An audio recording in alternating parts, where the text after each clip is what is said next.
We first started talking with NLI in probably May as well, and it was after hearing Danielle Brown from Intel speak. So we were at an event and we heard her talk a lot about Intel's goals, and one of the challenges that we had been facing with learning within our organization as part of our D&I strategy was scalability. And so hearing Danielle say numbers like 10,000 people, I all of a sudden said, I need to talk to her, I need to know what scales.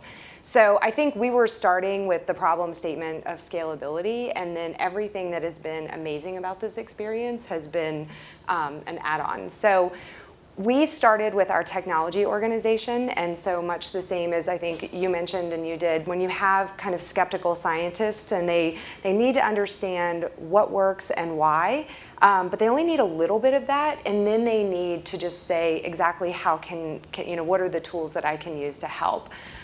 So we started with a really strong case with the business first, and that was just kind of exposing the leadership team to, this is kind of one thing that we found that works. Here are a couple of companies and how they've used it. You are aware that we're kind of struggling with the scale issue. Are you willing to give this a try? And we had a goal of finishing all of our people managers before we kicked off the year-end performance management process, and that didn't allow us time to do a pilot. So I also had to navigate the uncertainty that they felt from that, and NLI was fabulous. David actually just came and spoke to them and answered all of their questions about the learning, provided some of the great metrics and the things that they had found from other companies that worked. So with that information, we were ready to go. And one thing that I do agree with that everyone here has said is it's a campaign and it's a change management effort. It's not a learning. And so we had recently, across the whole company, launched our Powered by Perspectives campaign. And what that really was telling our organization is that where we are as a financial services company, we're looking to really disrupt the industry. We're looking to really change and reimagine the way that people engage with their money every day. And that's new stuff. And in order to do new stuff, you need everyone bringing their full selves to work, all their background and experiences, all of their perspectives. And they need to feel like they can say those things and that they're welcome and that we're an environment that's really inclusive. So with the Powered by Perspectives campaign out there, we were also defining inclusion as every voice is heard and matters. And so when we kind of broke down, what are the barriers to people feeling like their voice is heard and matters, unconscious bias is at the top of the list, right? When we feel like other people have these microaggressions, other people are kind of judging, they're not welcoming my viewpoint, you're holding something back. And when you're holding something back, it's called a perspective, and we're not fully powered.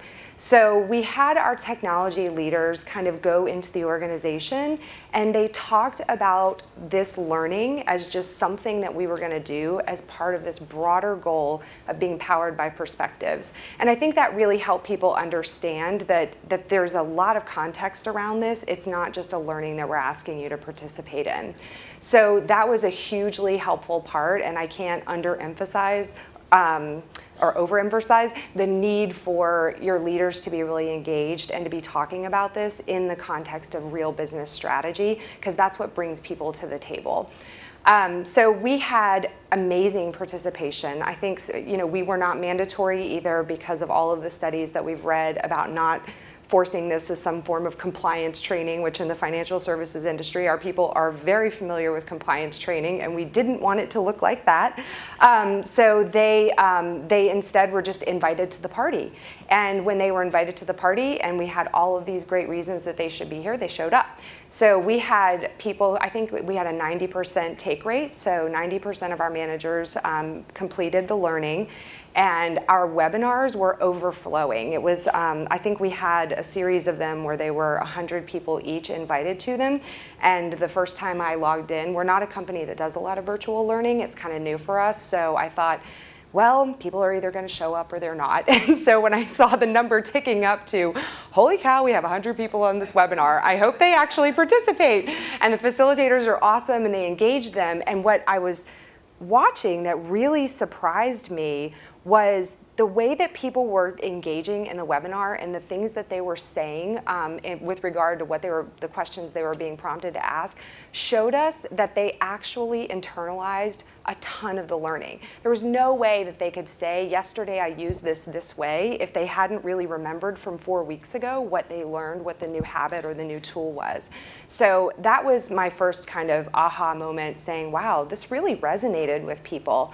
And then I just kind of sat back and watched for signs. You know, what else am I going to be able to find that people are really engaging in this? And leaders started blogging about it. You know, one leader said, you know, yesterday I went through my last 2 hours of email of the day to figure out where I made decisions that were too quick and where I actually could have taken a step back and been more thoughtful, and maybe I needed another perspective before I responded to that email.